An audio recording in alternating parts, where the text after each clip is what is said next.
आज हम बात करेंगे ब्रायोफाइट्स के बारे में। जो ब्रायोफाइटा है इसे हम पादप जगत का उभयचर भी कहते हैं, क्योंकि ये स्थल में भी पाए जाते हैं और नम स्थान में, सीलन युक्त स्थानों में पाए जाते हैं और पानी में भी पाए जाते हैं। इसीलिए इसे हम पादप जगत का उभयचर कहते हैं। जो ब्रायोफाइट्स हैं इनमें वैस्कुलर बंडल का अभाव होता है, संवहन ऊतक इसमें जाइलम और फ्लोएम नहीं पाए जाते हैं। पानी तथा खनिज लवणों का जो परिवहन होता है वह विसरण विधि के द्वारा होता है। ब्रायोफाइट्स की मुख्य विशेषता, इसमें जड़, तना तथा पत्ती का अभाव होता है।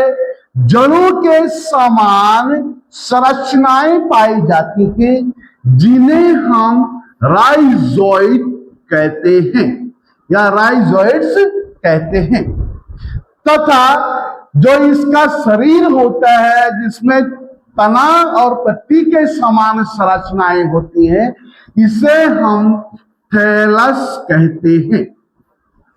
तथा इसका मुख्य पौधा गैमेटोफाइट होता है। जैसे यहां पे हम जो है फ्यूनेरिया को बता रहे हैं, यह फ्यूनेरिया है या मॉस इसको कहते हैं। इसका जो ये मुख्य पौधा होता है, मुख्य भाग होता है, यह गैमेटोफाइट होता है। तथा गैमेटोफाइट के बाद इसमें स्पोरोफाइट का निर्माण होता है। जो ब्रायोफाइट्स है इनमें जो है, जैसे लिवरवर्ट्स है, इसका जो थैलस होता है वह आधार से चिपका हुआ होता है तथा आधार से चिपकने पर जो है, जो जड़ों के समान संरचनाएं होती हैं, यह आधार से चिपकी हुई होती है तथा पानी तथा खनिज लवणों का अवशोषण करती है। इसपे नर जननांग तथा मादा जननांग उत्पन्न होते हैं। जो नर जननांग है इसे हम एंथ्रीडियम कहते हैं, इसे हम एंथ्रीडियम कहते हैं। तथा जो मादा जननांग है इसे हम आर्चिगोनियम कहते हैं। आपको ध्यान ये रखना है, जो नर जननांग है वो एंथ्रीडियम है तथा जो मादा जननांग है वो आर्चिगोनियम है। इसमें अलैंगिक जनन खंडन विधि के द्वारा होता है तथा कुछ में गेमा कप संरचनाएं उत्पन्न होती है। जैसे ये लिवरवर्ट है, लिवरवर्ट जब जो है अलैंगिक जनन के लिए तैयार होता है तो इसमें कप नुमा संरचनाएं उत्पन्न होती है जिन्हें हम गेमा कप कहते हैं। ये गेमा कप जो है इसके मुख्य थैलस से अलग हो जाते हैं और अलग होने से पुनः नए थैलस का निर्माण करते हैं। आपको ध्यान ये देना है, जो ब्रायोफाइट्स है इसमें अलैंगिक जनन विकंडन विधि के द्वारा भी हो रहा है और कुछ में गेमा कप नामक संरचनाएं उत्पन्न होती हैं जो कि मुख्य थैलस से अलग होके नए थैलस का निर्माण करती हैं।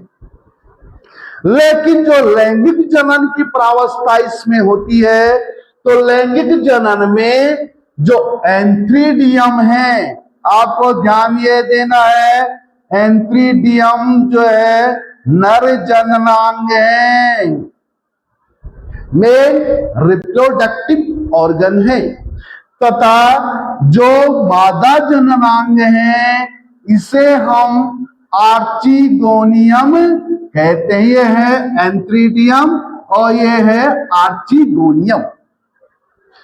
और जो एंथ्रीडियम है इस पे नर युग्मकों का निर्माण होगा, या इसे हम पुमंग कहते हैं।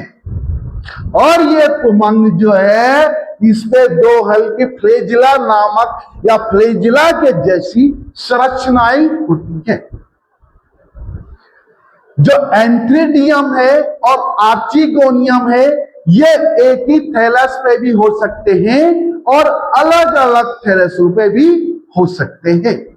लेकिन आपको ध्यान ये देना है, ब्रायोफाइट की मुख्य विशेषता है इसमें लैंगिक जनन के लिए जल का होना आवश्यक है। जो ही एंट्रीडियम में पुमंग बनते हैं ये पानी के द्वारा आर्चिगोनियम के नजदीक पहुंचते हैं। जो आर्चिगोनियम है इसमें फ्लास्क नुमा संरचना होती है और इस फ्लास्क नुमा संरचना के अंदर मादा का युग्मक होता है। इस फ्लास्क के मुंह से ये पुमंग अंदर जाते हैं और यहां पे युग्मकों का संलयन होता है। जब युग्मकों के संलयन हो जाता है तो अब जाइगोट का निर्माण होता है।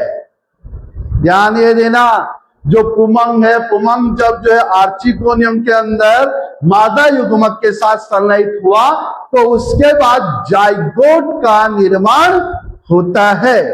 जो ही जाइगोट बन जाता है, जाइगोट से में अब जो है पुनः अंकुरण होता है और अंकुरण होने से स्पोरोफाइट का निर्माण होता है। ध्यान ये देना, जब जो है जाइगोट बना, जाइगोट में जो है अंकुरण हुआ, उसमें कोशिका विभाजन हुआ और इससे स्पोरोफाइट का निर्माण हुआ और स्पोरोफाइट में जो ऊपर कैप्सूल नुमा संरचना होती है इसे हम कैप्सूल कहते हैं। कैप्सूल के अंदर बीजाणुओं का या स्पोर का निर्माण होता है और पुनः ये स्पोर जब परिपक्व होते हैं तो परिपक्व होने से स्पोर गिर जाते हैं और उससे अब पुनः नए थैलस का निर्माण होता है या पुनः अब जो है गैमेटोफाइट का निर्माण होता है।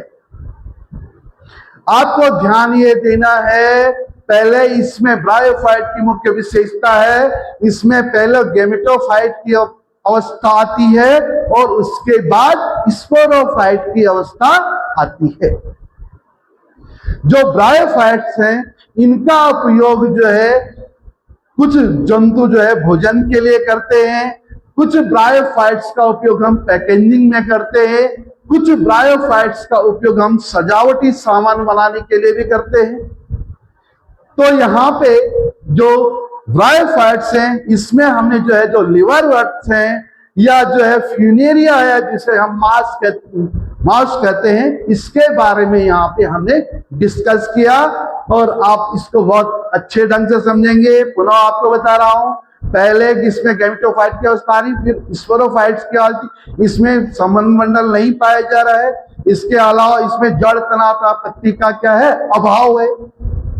इसमें जो नर जननांग है उसे हम एंट्रीडियम कह रहे हैं तथा जो मादा जननांग है उसे हम आर्चिगोनियम कह रहे हैं।